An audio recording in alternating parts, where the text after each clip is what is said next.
Eurasia Review, 13th of February 2024, an op-ed from East India Company to India, BRI to Nepal. China financed and organized the communist insurgency in Nepal to destroy the country's current government with military force. During the Belt and Road Initiative, BRI, the Chinese dragon is making its way into Nepal in the Year of the Dragon. From west to east, this belt of road infrastructure will tighten the waistband along the length of Nepal. The Chinese dragon is thus poised to ensnare Nepal's economy. The East India Company, EIC, was established as a trading enterprise in 1600. The EIC, supported by the British government and a massive private militia, pillaged the Indian subcontinent. The EIC facilitated British imperialistic endeavours in Asia and generated substantial profits via its international commerce in opium, tea, spices, textiles, and tea. On the contrary, India continued to experience a decline in economic prosperity. Its contribution to the global GDP decreased from 24.4% in 1700, before British colonial rule, to 4.2% by 1950. Thoreau asserts, the rationale was straightforward. Britain benefited from the governance of India. Britain's ascent was funded by its plunder of India for 2 centuries. In Pokhara, the Rashtriya Ekta Abhiyan coordinated a rally to raise awareness regarding concerns surrounding the Belt and Road Initiative, BRI, and its potential ramifications for Nepal. The epicenter of the demonstration was the Pokhara International Airport. Although the airport was not formally affiliated with the Belt and Road Initiative, BRI, most of the funding was supplied by Chinese institutions, and the infrastructure was built by a Chinese company. Kathmandu expressed reservations, but Beijing maintained that the initiative was integral to the Belt and Road Initiative, BRI. The collective expressed concerns regarding possible hidden objectives, such as the possible stationing of the Chinese military in Pokhara, citing financial setbacks at the airport as justification. BRI Initiative. The Trans-Himalayan Multidimensional Connectivity Network, THMCN, central to the Belt and Road Initiative, BRI, in Nepal, comprises a cross-border railway that links Kathmandu, the capital of Nepal, with China's Tibet Autonomous Region. In 2018, additional expansion to Pokhara and Lumbini was also under consideration.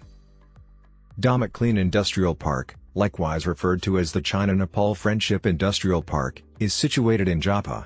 The initial phase is designed to construct 133.33 hectares of core area and 424.81 hectares of land over 3 years at an estimated cost of $586 million.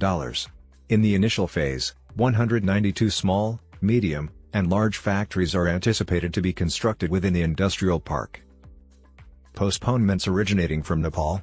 This rail connection has thus far been stalled by geopolitical factors, engineering challenges resulting from the inclination of the topography from the Tibetan Plateau to the low Nepal valleys, and prohibitive costs. In addition, successive Nepalese administrations have been criticized for failing to maintain the condition of the highways leading to Kodari and Rajvagati by international standards. Rail infrastructure in Nepal. Although delays have hindered the development of essential Nepal rail infrastructure, consistent progress has been made between Tibet and China. The 435-kilometer segment of the Lhasa-Nyingchi Electrified High-Speed Rail, HSR, which traverses 121 bridges and 47 tunnels along the Brahmaputra, Tsangpo, River, formally commenced operations in China in June 2021. A component of the new Sichuan-Tibet Railway is the bullet train. Media reports indicate that if this railway segment is established as a connection to Karung through Lhasa and Shigatse, it will bring Lhasa and Chengdu within 6 and 19 hours of the Nepal frontier. The China-Nepal Industrial Friendship Park. It will develop 363.74 hectares in the second segment and 372.04 hectares in the third. Concurrently, living facilities will be enhanced to preserve urban and industrial symbiosis.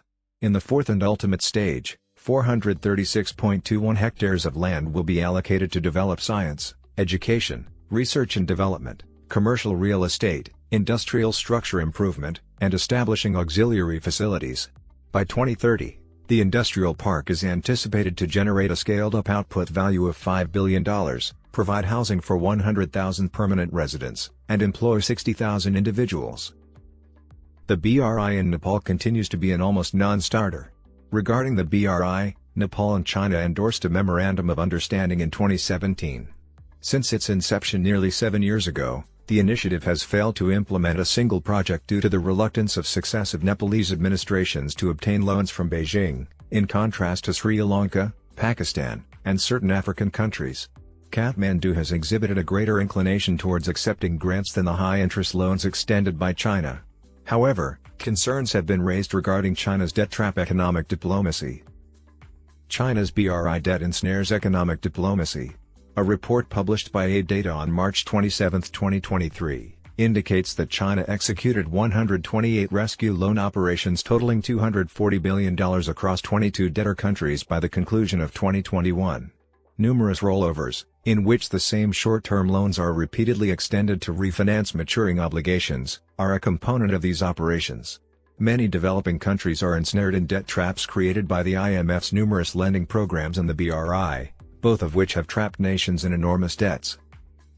Increasing indications of disenchantment are emerging within the purportedly BRI-assisted nations.